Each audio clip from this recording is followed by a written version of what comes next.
চালু হচ্ছে সপ্তম বেতন কমিশন। নতুন বছরেই বড় চমক, 1 জানুয়ারি থেকে চালু হতে পারে পশ্চিমবাংলার রাজ্য সরকারি কর্মচারীদের জন্য সপ্তম বেতন কমিশন।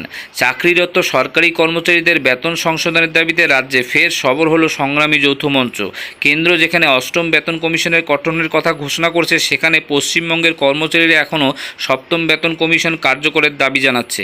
পশ্চিমবঙ্গ সরকার যখন পঞ্চম ষষ্ঠ বেতন কমিশনের বকেয়া মেটাতে হিমশিম খাচ্ছে, তখনই নতুন করে সপ্তম বেতন কমিশন চালুর দাবিতে আন্দোলনে নামলেন রাজ্যের সরকারি কর্মচারীরা। 2026 সালের 1 জানুয়ারি থেকে সপ্তম বেতন কমিশন কার্যকর করতে হবে, এই দাবিতে মুখ্য সচিব এবং অর্থ সচিবের কাছে স্মারকলিপি জমা দিয়েছেন কর্মীদের সংগঠন সংগ্রামী যৌথ মঞ্চ।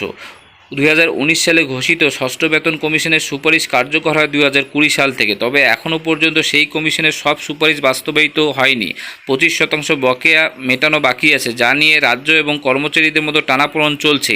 তার মধ্যে এবার সপ্তম বেতন কমিশন গঠনের দাবিতে শোরগোল পড়ে গেল প্রশাসনিক মহলে। কী বলছে কর্মচারী সংগঠন? সংগ্রামী যৌথ মঞ্চের তরফে দাবি করা হয়েছে, যদি নির্ধারিত সময়ের মধ্যে সপ্তম বেতন কমিশন গঠন না করা হয়, তবে লক্ষাধিক কর্মচারী তাদের পরিবারকে আর্থিক ক্ষতির সম্মুখীন হতে হবে। কমিশনের রিপোর্ট জমা দেওয়ার শেষ সময় হিসেব ধরা হয়েছে 2025 সালের ডিসেম্বর।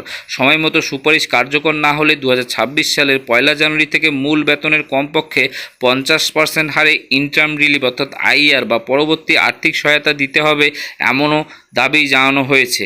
রাজ্যের প্রতিক্রিয়া কি? এই মুহূর্তে রাজ্য সরকার ষষ্ঠম বেতন কমিশনের বকেয়া মেটানোর বিষয়ে চাপে রয়েছে। ইতিমধ্যে সুপ্রিম কোর্ট বেশ কিছু সময় চেয়ে আবেদন করেছে সরকার।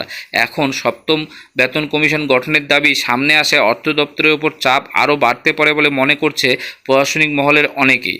5টি গুরুত্বপূর্ণ প্রশ্ন। সপ্তম বেতন কমিশন কবে কার্যকর করার দাবি করা উঠেছে?